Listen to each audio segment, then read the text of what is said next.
for me, please. It's Walter Seaton Gregory Bunker, Esquire. Spell it. Spell it, please. WALTER SETON BUNKER. Walter, my first question would be for you. Next weekend is a very big weekend for you, a long time in the making. Yes.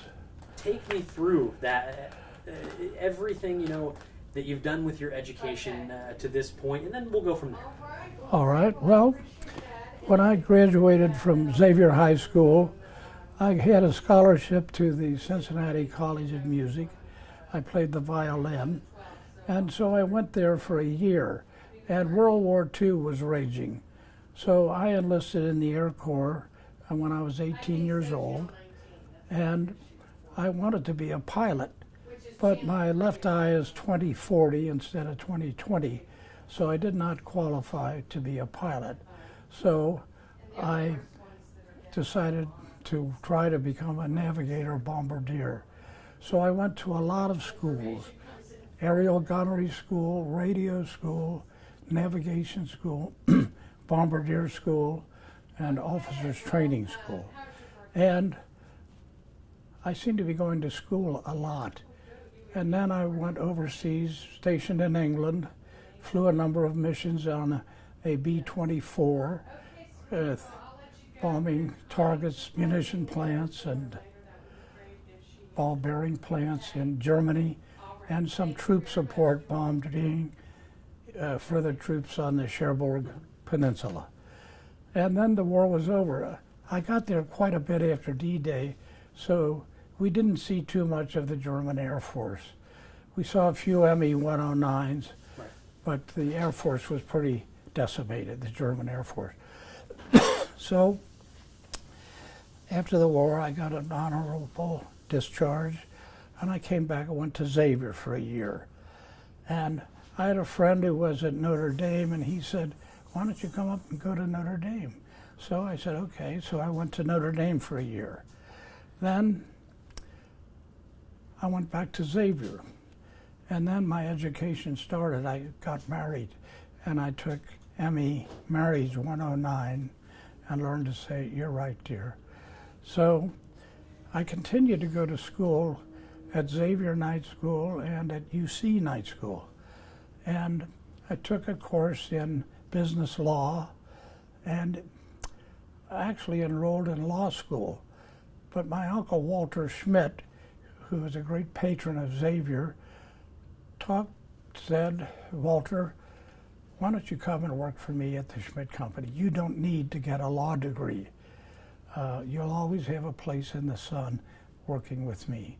So I did. And I was making $26 a week.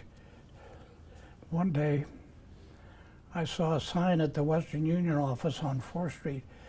Messenger boys wanted $28 a week. So I went home and I said, "Unc, these kids riding bicycles around town make more than I do." He said, "They work harder than you do." So I didn't get the raise. But I continued to work there, and then I got into sales and became head of the residential department, and ultimately became president of the Schmidt Company. And I later became president of the Cincinnati Board of Realtors. So all this while, I was continuing to go to school at Xavier Night School and UC Night School, and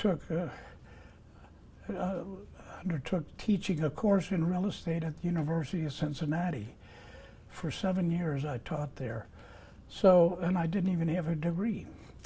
So a few Christmases ago, I was listening to my children extolling their academic prowess. One said, "I got a master's degree from Xavier." Another said, "I got a master's degree from Purdue." Another one said, "I got a master's degree from Sacramento State." I said, "I'm getting older by degrees." So I was thinking, why don't I get a degree? So I went over to see Dean Mary K. Meyer, who's the registrar at Xavier, and dean of admissions, and she said, I'll tell you, Walter, I'll send away and get all your transcripts. I haven't wondered if they kept them for 70 years. So she called me in a week and said, Walter, you're very close to earning a degree. You only need 2 credits. A full course is 3 credits. So I didn't even need a full course. So she sent Professor William Boyce over to see me. He talked to me for about an hour. At this point, I was undergoing radiation treatment for lung cancer. I was too weak to go to the campus. So he came to see me. He said, I'll tell you what, Walter, you don't need a full course. All you need is to send me 2 of your stories, which I did. And he called me and said, Walter, you can start sending out invitations to your graduation. That was a big moment for me, the fulfillment of a dream. So on May 17th, I'm going to march up to the podium and shake Father Graham's hand and receive my diploma. And then I guess I'll have to start looking for a job. So you were working in real estate. Yes. Is that what most of your career was real Yes. estate? And then you've been writing for years too. Yes. So those writings are what is getting you this degree. Well, they helped, yes. Yes. I wrote a lot of, must have had 40 letters to the editor published, but I didn't write stories. I wrote articles. And I was very active in the civil rights movement and was instrumental in getting the first black African-American woman a member of the real estate board. And I also spent a lot of time teaching and going to school.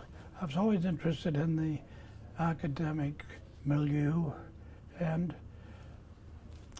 my parents were both writers. They entertained many authors would come to our house for dinner, prominent writers, and we just had an amazing background. I recall when I was a little boy of 9 and people would come to tea on Sunday, they trot me out to play the violin. And my dad said, he asked some woman, what do you think of my son's execution? And she said, I'm in favor of it. So, I don't think that really happened. I wasn't that bad. Let me ask you about your background here in the military. When did you enlist? Was it 1944? No, in 1942. 1942. So you were 18 years old when you enlisted? I was 18. Then I just went all over the country to Fort Thomas, Kentucky for induction, Miami Beach for basic training, Sioux Falls, South Dakota for radio school, Las Vegas, Nevada for gunnery school, Santa Ana, California for aviation cadet school, Ellington Field, south of Houston for advanced navigation training, Casper, Wyoming for radar training. I just was going to school all the time. Right. So then I went overseas, flew a number of missions, and saw some interesting action. We bombed a munitions plant near Munich. They shot out one of our engines. We were coming back. Our pilot called, pilot to navigator. Maybe we should try to land in Switzerland because we were losing altitude. I said, I don't relish letting down through the Alps when we can't see anything. Let's try to get back to our base. So we kept getting lower and lower, and we flew over the English Channel, and we could see the white cliffs of Dover above us, and everybody in that plane was going like this, and they revved the engines up and just flew over the cliffs by about 20 feet. And we got back, we couldn't even make it to our own base. We landed at another base. And I got out, I counted 137 holes in that airplane. One was right here, one was here, and my head was in between. I wondered why I didn't get shot, but I did. Nobody was hit. So we were very fortunate.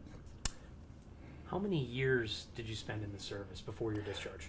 I was in, I guess, 2.5 years. Okay. Yeah. So, was it a branch of the Army you were in?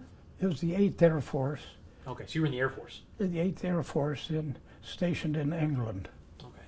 So, we fast forward to today, to next week. When you get the news that you're going to be graduating, you're finally getting your degree, what does that mean to you, to your family? How did it feel to hear that you're going to get this degree? Well, frankly, I thought it was an accomplishment. I always felt a little embarrassed when people asked for my academic background. How many years of college did you spend? How many this and that? And I felt a little embarrassed that I could never say I had a degree. And I was further put down by all my kids talking about all the degrees they had. So I thought, I'm going to try to get a degree. So when Mary Kay called me and said, you're going to graduate on May 17th, I was really thrilled about that. But the news was exponentially exploded, and people all over the country are calling me about that. People I don't even know, that this is a fabulous story. I want to write your life, et cetera, et cetera. I love this story, and I don't even know these people, but I hope it did inspire them to realize it's never too late to find your dream. Is it fair to say that next week, when you walk across the stage, that it'll be one of the biggest days of your life? Yes, I think it will be. I think it will be. It'll be sort of the culmination of my life. And not, of course, I've had other bigger days, such as my marriage here to my lovely wife, Martha. And I must not forget that. Absolutely. No. How many children, how many grandchildren do you guys have? At Xavier? Just total. How many kids have you guys had? How many grandchildren do you guys have? Well, we had 10 children. We had 21 grandchildren, which isn't a lot with 10 kids. You'd think I'd have 50 grandchildren. Right.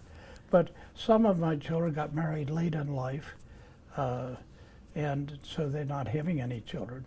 So they don't have 10 kids anymore. The most they have was 4. Mary had 3, and others had 2. So they don't have real big families. But we love them all, and we love our grandchildren. Our grandchildren call us all the time and come over and visit with us. And they're very loving and very talented, all of them going on to academic heights. One daughter's going to law school in Chicago, granddaughter, Allie, and another one's studying to be an expert in speech pathology. She's going to UC. She graduated from Ohio U. That's Mary's daughter, Cassie. Another daughter of hers is a teacher. So they've all achieved great academic prowess, and I'm delighted to join the ranks of the educated. So you'll be graduating, correct me if I'm wrong, cum laude. Cum laude, yeah. So I guess one of my last questions then for you would be, it's already a special day for you and your family. Yes. Does it make it more special that you'll be walked across the stage by a veteran of the Iraqi war? Yeah, I was very touched. He said, he kept telling me how honored he was to be my escort. And I said, well, I'm honored to be escorted by a veteran of the Iraqi wars, such as you. So he's a fine young man, and I'm glad I have a strong arm to lean on. My last question for you. How long has this college degree been in the works? Well, I guess it started in 1941. So 70 years. 70 years. And, but I was always on the fringes of academia, teaching and learning and studying, but I never got a degree, And some schools wouldn't credit For instance, at Xavier, to get a liberal arts degree, you had to study Latin and Greek. And at Notre Dame, to get a liberal arts, you had to study Latin and a foreign language, so I took Spanish. Como está usted? That's about all I remember. How are you? So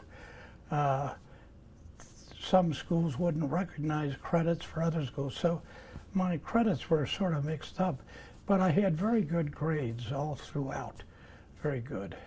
I was almost summa cum laude, a 0.5% from that, but I was 3.65 was my average.